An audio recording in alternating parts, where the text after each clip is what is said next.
Hello, RT. I hope all is well. I understand about being late. It was a hard Thanksgiving. Okay, so I bid you strength for the next 2 weeks. Don't hesitate to reach out, and this will be probably my last video feedback to you, which I hope has been helpful. Hi, RT. Again, here is your Photoshop file, which I'll open up. I see that, hang on, that is, there we go. I see that you've used the tools. You've got the layers dialog box there, and then you have got the timeline frame-based editor.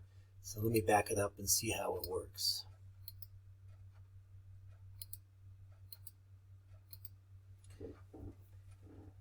Oh, interesting. Okay. Right, this was kind of controversial, I think.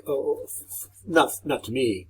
I like the rippling effect, and it's kind of tide-like without having to animate the tide. And I'm wondering what that would look like if you moved the whole thing up a little bit. Perhaps maybe made this smaller. The egg shape around the crystal, do you really need it? Wouldn't it be sort of mystical if it was just the crystal creating these ripples, and the ripples were up near the ocean? Just a suggestion. You could maybe also incorporate the type into your animation somehow. I don't mind that it's static, but it seems to be placed there almost like an afterthought. I mean, it makes a whole composition, but I'm wondering what you can do. Maybe, contrast to scale. The size of this is so much close to the size of this, perhaps making this bold or larger just to get some contrast to scale.